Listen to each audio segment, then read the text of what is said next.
Most welcome. मेरे नए video के अंदर हम बात करने वाले एक सच्ची घटना आपको सुनाने वाले हैं। बेसिकली हम आपको सच्ची घटना सुनाएंगे उत्तर प्रदेश की। जी हाँ दोस्तों, उत्तर प्रदेश के अंदर एक नाम बहुत तेजी से चमका। जी हाँ, हम लोग बात करने वाले हैं श्रेष्ठा ठाकुर को लेकर हम बात करने वाले हैं।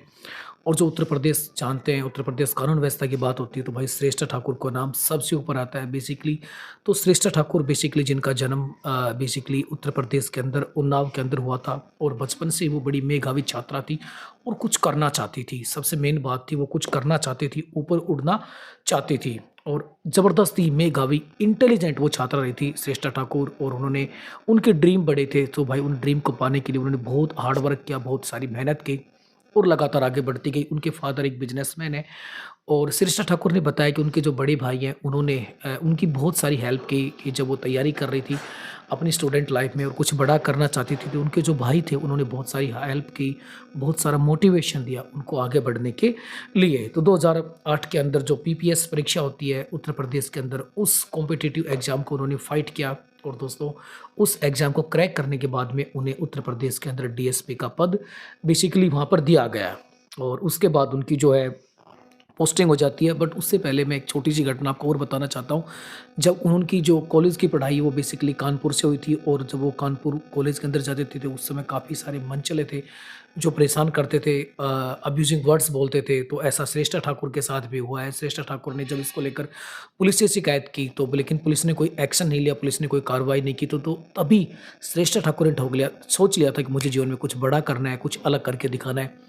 तो भाई श्रेष्ठा ठाकुर तभी से सोच लिया था कि मुझे जीवन में कुछ बड़ा करना है और महिलाओं के लिए आवाज़ उठानी है, कम से कम उनके लिए आवाज़ ज़रूर उठानी है जो महिलाओं के साथ बदतमीज़ी करते हैं, उनको अब्यूजिंग वर्ड बोलते हैं, गाली गलौज करते हैं। तो इस प्रकार के जो मंचले हैं जो महिलाओं को परेशान करते हैं, लड़कियों को परेशान करते हैं, उनको किसी हालत में छोड़ना नहीं है। तो भाई ये श्रेष्ठा ठाकुर ने पहले ही सोच लिया था। सो श्रेष्ठा ठाकुर कुछ बड़ा करना चाहती थी। उन्होंने 2008 के अंदर पीपीएस परीक्षा को इसी कारण से पास किया। पूरा परिवार का बहुत अच्छा उनको सपोर्ट रहा और वो इंटेलिजेंट तो थी।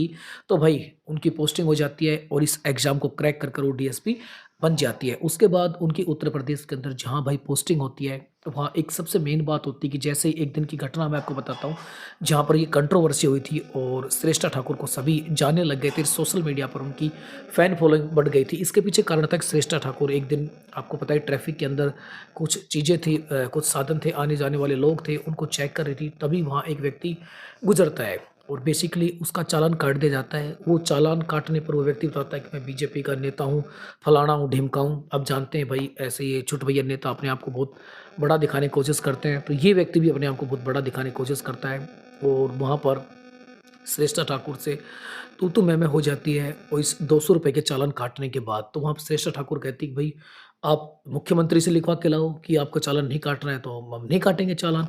इस प्रकार को लेकर ये वीडियो काफ़ी तेज़ी से वायरल हुआ। फिर ये जो मामला था ये मुख्यमंत्री तक पहुँचा और मुख्यमंत्री ने भाई बगैर चीज़ों को सोचे समझे जो है श्रेष्ठा ठाकुर का तबादला नेपाल बॉर्डर के पास आस-पास कर दिया। तो उसके बाद ये खबरें बहुत तेज़ी से डाली जाती हैं और श्रेष्ठा ठाकुर कहती है कि भई मेरा तबादला वहाँ कर दिया जाता है। तो वहाँ जो ये वीडियो वायरल हुआ था जहाँ पर लोगों ने देखा था कि श्रेष्ठा ठाकुर बहुत ऑनेस्टी से अपनी ड्यूटी कर रही है, एक ईमानदार है, महिला है और कितनी बहादुर है, जो डरने वाली नहीं है।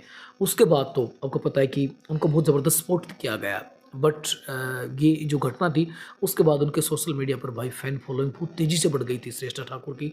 और लोगों ने उनको ज़बरदस्त सपोर्ट किया कि भाई श्रेष्ठा ठाकुर एक महिला है और ये जो छुट भैया नेता हैं ये बकवास कर रहे हैं, लेकिन श्रेष्ठा ठाकुर डरने वाली नहीं है, बहादुर है, बोल्ड है।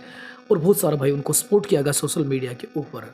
बेसिकली ये घटना थी जहाँ पर श्रेष्ठा ठाकुर को एक बड़ी पहचान भी मिली थी इसी वीडियो के बलबूते पर। ये तो सारी बात हो गई। अब हम बात करते हैं कि श्रेष्ठा ठाकुर की लाइफ आगे बढ़ रही थी। 2018 लगभग 17-18 आ चुका था। उनके परिवार के द्वारा भाई ये कहा गया कि भाई श्रेष्ठा ठाकुर को बेसिकली अब शादी कर लेनी चाहिए। तो आपको पता है कि आजकल शादी करने का जो प्रचलन है वो थोड़ा-सा बदल गया है कि आजकल ऑनलाइन बहुत सारी वेबसाइट है जहाँ पर जीवनसाथी.com इस प्रकार की। तो श्रेष्ठा ठाकुर ने वहाँ पर लगातार अपने लिए एक जीवनसाथी की तलाश में ये काम शुरू किया। और ऑनलाइन देखते-देखते अभी श्रेष्ठा ठाकुर की नज़र एक दिन एक व्यक्ति पे पड़ी। उसको लेकर मैं बताना चाहता हूँ। वो व्यक्ति थे बिहार के नवादा निवासी रोहित राज उनका नाम था, जिनके ऊपर बेसिकली उन्होंने उसकी उनकी प्रोफ़ाइल को देखा और धीरे-धीरे फिर आपको पता है कि उनकी दोस्ती बढ़ती गई और बहुत ही ज़्यादा भाई दोस्ती बढ़ती गई। ये जो रोहित राज था बेसिकली बिहार का रहने वाला था और भाई इसने को बताने वाले हैं कि भाई ये जो रोहित राज था कौन था। ये अपने आप को भाई आईआरएस अधिकारी बताता है और एक बड़ा अधिकारी बताता है।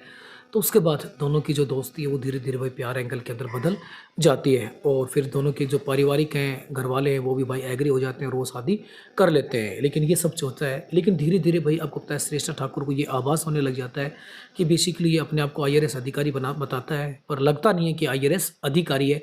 तो भी ये चीज़ें धीरे-धीरे श्रेष्ठा ठाकुर के सामने चीज़ें खुलती जाती हैं कि ये वाक़ई ही ये जो व्यक्ति है, उन्होंने इसके बारे में सही रूप से दोस्तों इन्फॉर्मेशन नहीं ली, सही प्रकार से सूचना नहीं ली और एक पुलिस अधिकारी होते हुए भाई श्रेष्ठा ठाकुर एक गलत जाल के अंदर फँस चुकी थी।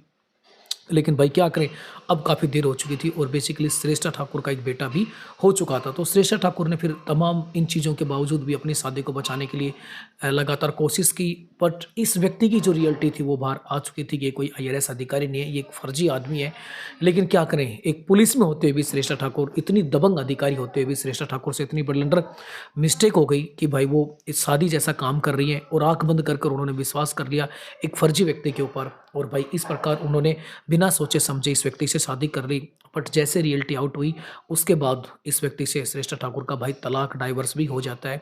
लेकिन उसके कुछ समय बाद श्रेष्ठा ठाकुर अपनी लाइफ जी रही थी, लेकिन ये जो व्यक्ति है फिर सोशल मीडिया जो प्लेटफॉर्म है उनके ऊपर जो है श्रेष्ठा ठाकुर उनकी जो पर्सनल लाइफ की चीज़ें थी उनको शेयर करने लग गया, उनको लोगों के सामने बताने लग गया। उसके बाद भाई श्रेष्ठा ठाकुर ने इसके खिलाफ एक्शन लिया और बेसिकली गाजियाबाद का जो कौशाम्बी थाना है वहाँ जाकर उसके खिलाफ भाई शिकायत दर्ज करवा दी है। हालांकि अब दोनों अलग अलग रह रहे हैं, लेकिन इस मामले के अंदर मैंने आपको बता दी है कि कितनी बड़ी मिस्टेक यहाँ पर आपको पता है श्रेष्ठा ठाकुर से हुई। वो एक दबंग अधिकारी हैं और ये कहानी सुनाने का मेरा उद्देश्य भी भाई किसी की भावनाओं को आहत करना नहीं है, आपको रियलिटी बताना है कि आप शादी जैसा काम कर रहे हैं।